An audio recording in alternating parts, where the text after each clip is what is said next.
Saya ucapkan selamat sore. Di sini saya akan menjelaskan tentang presentasi spektrofotometri serapan atom atau atomik yang sudah saya buat.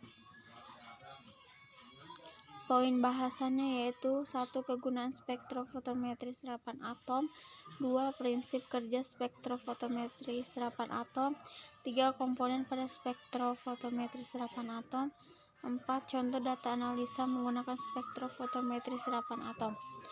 Oke, kita masuk yang pertama yaitu tentang kegunaan spektrofotometri serapan atom.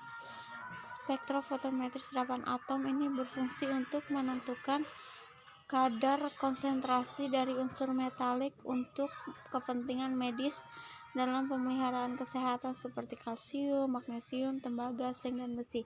Nah, jadi spektrofotometri serapan atom ini sering digunakan di kesehatan atau sering digunakan oleh medis untuk mengetahui konsentrasi dari unsur metalik dan dalam melakukan pemeliharaan kesehatan seperti kalsium, magnesium, tembaga, seng, dan besi. Kemudian dapat digunakan untuk menentukan apakah obat-obatan terapeutik tingkat seperti litium telah dicapai dalam darah, dan juga dapat mendeteksi kuantitatif kadar racun pada logam. Jadi spektrofotometri serapan atom ini digunakan untuk menentukan apakah obat-obatan tersebut tingkat litiumnya telah dicapai dalam darah, dan juga dia dapat mendeteksi kuantitatif kadar racun atau angka kadar racun pada logam. Kita masuk dalam yang kedua yaitu prinsip kerja spektrofotometri serapan atom. Elektron pada atom akan terekstraksi pada orbital yang lebih tinggi dalam waktu singkat dengan menyerap energi atau radiasi pada panjang gelombang tertentu. Jadi elektron pada atom ini akan berinteraksi pada orbital yang lebih tinggi dalam waktu singkat. Kemudian secara umum setiap panjang gelombang akan bereaksi pada satu jenis elemen, sehingga inilah yang menjadi kelemahan penggunaan alat ini.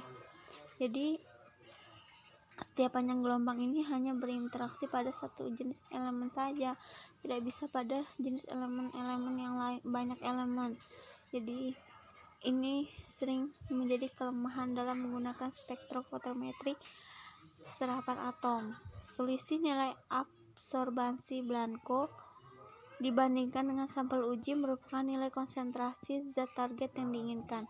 Jadi nanti selisih dari nilai absorbansinya dibanding dengan sampel ujinya ini merupakan nilai konsentrasi zat yang akan diukur, yang akan diinginkan. Kemudian ketika nilai konsentrasi sudah diketahui, maka dapat diketahui satuan massa yang lain.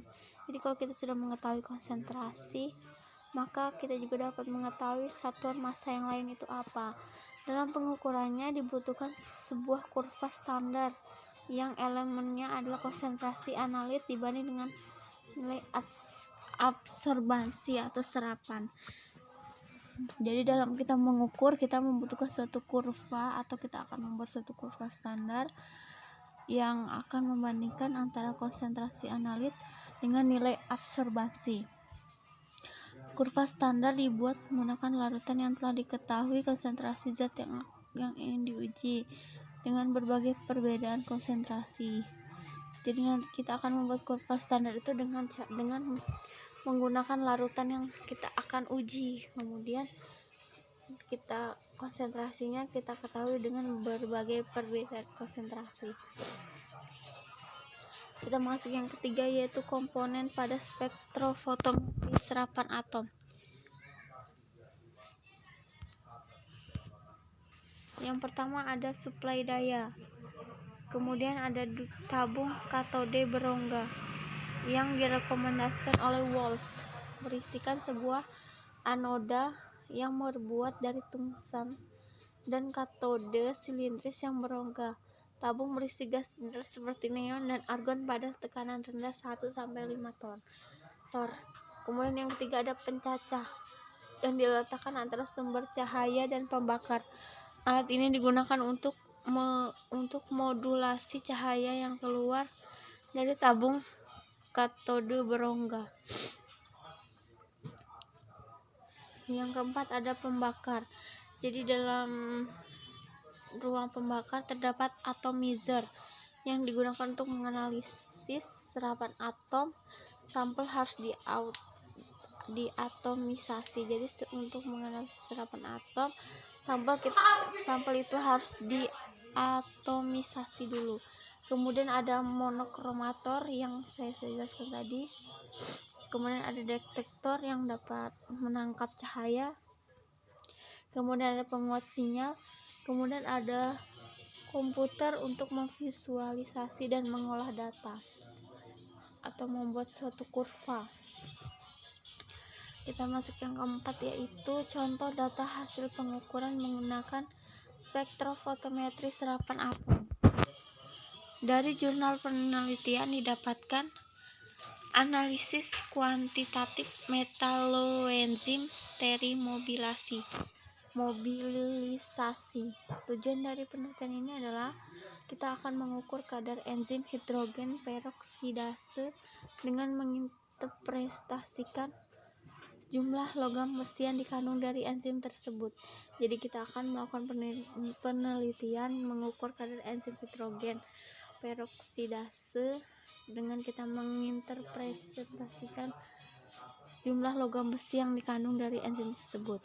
Cairan tersebut lalu diukur menggunakan spektroskopi yang menggunakan pijaran api pada panjang gelombang 248,3 nanometer.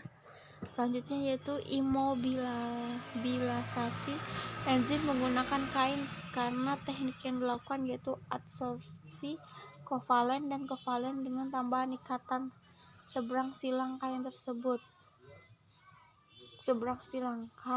direndam dalam larutan asam sulfat, lalu cairan tersebut dioksidasi dengan tambahan enzim hidrogen peroksidase. Selanjutnya cairan tersebut lalu kita ukur menggunakan spektroskopi serapan atom yang menggunakan pijaran api. Lalu kita akan mendapatkan suatu panjang gelombang. Dari penelitian tersebut didapatkan panjang gelombang sebesar 248,3 nanometer. Mungkin sampai di sini saja penjelasan. Saya mohon maaf. Saya ucapkan terima kasih. Selamat sore buat kita semua.